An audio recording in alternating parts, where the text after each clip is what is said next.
मैं ओमकार हूं, जगत के कण कण में समाया हुआ और जगत के कल्याण के लिए प्रत्येक शब्द और स्वर में व्याप्त ओमकार।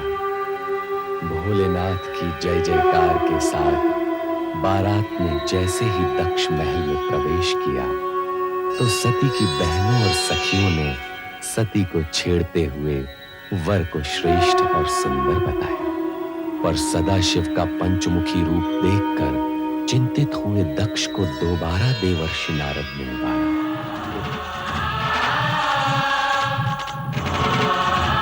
सभी देवी देवगणों की उपस्थिति के मध्य सदाशिव और देवी सती का विवाह संपन्न हुआ।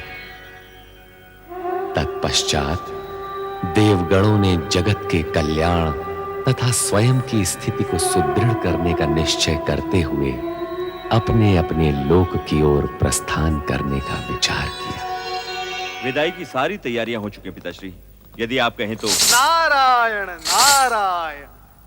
भ्राता दक्ष, आप बधाई के पात्र हैं। आपकी दक्षता में अतिथियों के मान सम्मान की व्यवस्था इतनी सुंदर थी कि 3 दिन कैसे व्यतीत हो गए आभास ही नहीं हुआ। धन्यवाद। सचमुच ये 3 दिन तो 3 पलों के समान व्यतीत हुए। दक्ष, जितने मनहर आपके जमाता शिव हैं, उतना ही सुंदर रहा आपका आतिथ्य सत्कार। सत्य है जगदीश्वर, आपका कथन पूर्ण रूप से सत्य है। अब आपका क्या विचार है प्रभु?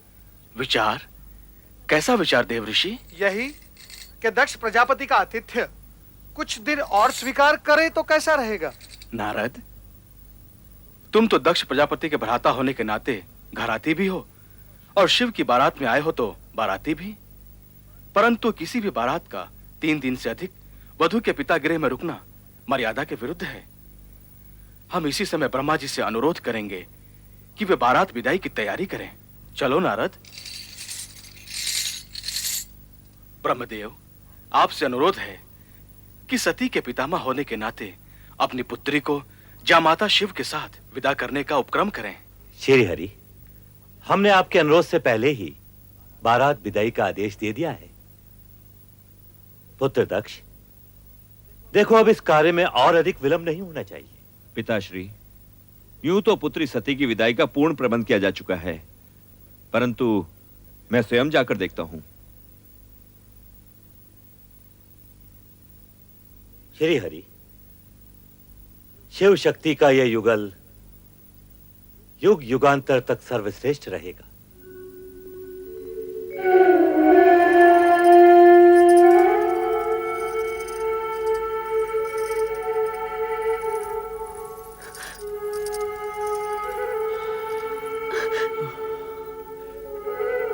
पुत्री सती, आज तुम पितृगृह से इच्छित वर पाकर विदा हो रही हो। कैलाश जाकर कैसा जीवन व्यतीत करोगी, ये सोच सोचकर मेरा मन पिता होने के नाते चिंतित रहेगा। पिताश्री, आप मेरे सुखों के विषय से कभी शंकित मत होइएगा। पति के साथ रहते हुए आपको दिखाई देने वाले कष्ट मेरे लिए सुखकारी होंगे। पुत्री, पुत्री, तुम्हारा सुख सौभाग्य ही मेरा संतोष है। अपने स्नेह की गरिमा से अपने पति के जीवन को मंगलमय कर देना। चलो पुत्री, चलो। विदाई की वेला में सभी तुम्हारी प्रतीक्षा कर रहे हैं। महाराज, आप पधारिए, मैं सती को लेकर आती हूँ। सदा सुखी रहो।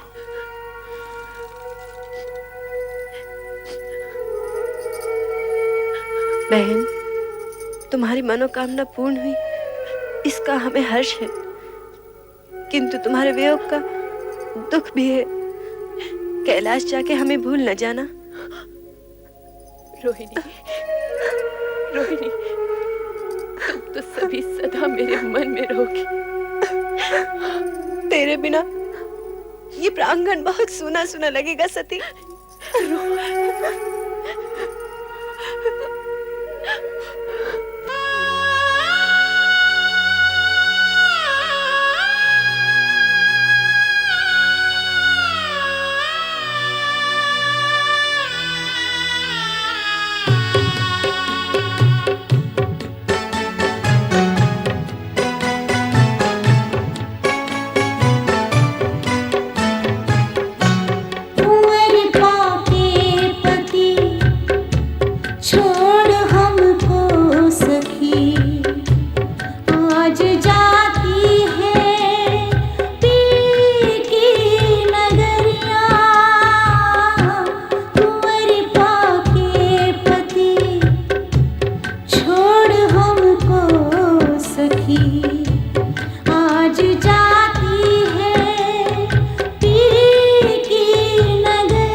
सती की, भगवान शिव शंकर की, माता सती की, भगवान शिव शंकर की, माता सती की, भगवान शिव शंकर की।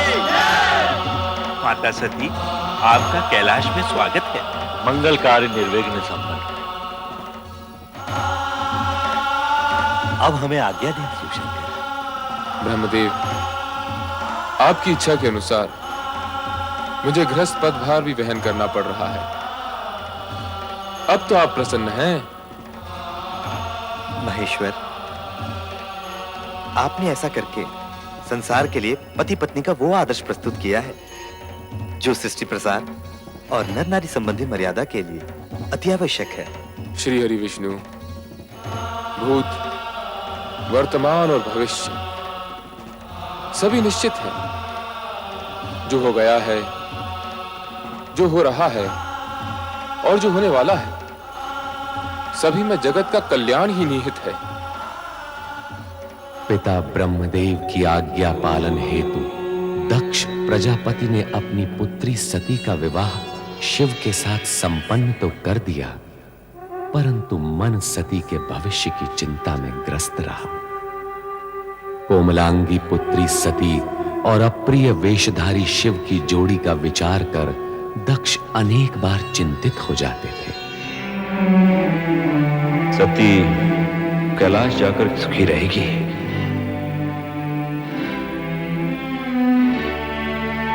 कदापि नहीं।